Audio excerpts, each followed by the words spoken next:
অনেক দিন আগের কথা। এক জঙ্গল ছিল। সেই জঙ্গলে সব প্রাণী মিলেমিশে থাকত।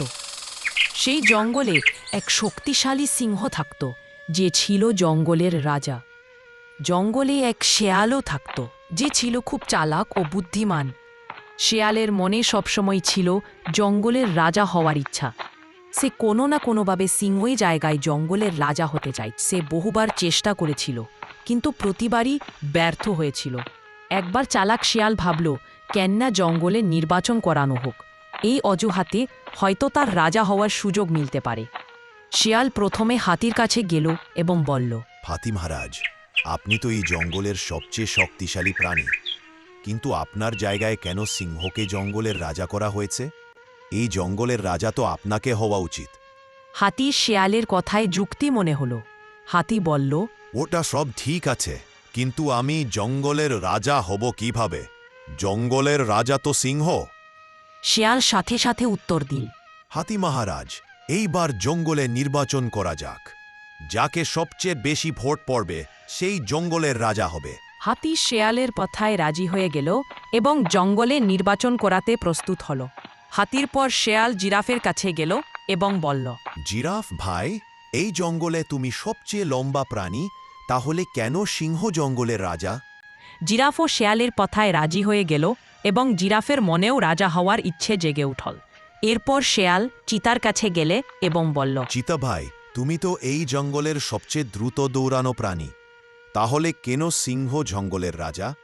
এই জঙ্গলের রাজা তো তোমাকেই হওয়া উচিত। এখন চিতার মনেও জঙ্গলে রাজা হওয়ার ইচ্ছে প্রবল হয়ে উঠল। চিতার সাথে দেখা করার পর শেয়াল বুনো মহিষদের কাছে গেলে এবং বলল, আপনারা এত শক্তিশালী যে সিংহকে বিড়ালের মতো ছুঁড়ে ফেলে দিতে পারেন, কিন্তু কেন এই জঙ্গলের রাজা সিংহ? আপনারা তো একদলে থাকেন, আর আপনাদের সঙ্গে সিংহ তো কি? এই জঙ্গলের কোনো প্রাণী পেরে উঠবে না। এই জঙ্গলের রাজা তো আপনাদেরই হওয়া উচিত। বুনো মহিষও শেয়ালের কথায় রাজি হয়ে গেলে এবং রাজা হওয়ার জন্য প্রস্তুত হল। এরপর শিয়াল হরিণের কাছে গেল এবং বলল, হরিণ ভাই, এই জঙ্গলে সংখ্যায় সবচেয়ে বেশি তো তোমারাই। যদি জঙ্গলে নির্বাচন হয়, তাহলে হরিণদের মধ্যে থেকে কেউ না কেউ জঙ্গলে রাজা হবে। হরিণদের প্রধান বলল, না ভাই, আমাদের মধ্যে কারো রাজা হওয়ার শখ নেই। আমরা নির্বাচন লড়ব না। যদি আমরা নির্বাচন লড়ি আর সিংহ জানতে পারে, তাহলে সে আমাদের ছাড়বে না। যদি তোমার নির্বাচন লড়ার ইচ্ছে থাকে, তাহলে তুমি লড়তে পারো।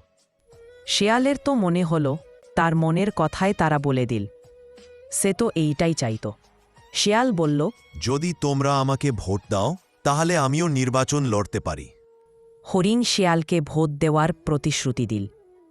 এবার শেয়াল খুব খুশি হল। শেয়াল বানরদের কাছে গেল এবং বলল, বন্ধু বানর, এই জঙ্গলে তোমরা তো সংখ্যায় অনেক বেশি। তোমরা গাছে থাকতে পারো, মাটিতেও থাকতে পারো, আবার মানুষের বস্তিতেও যেতে পারো। অর্থাৎ তোমরা সব দিক থেকে দক্ষ।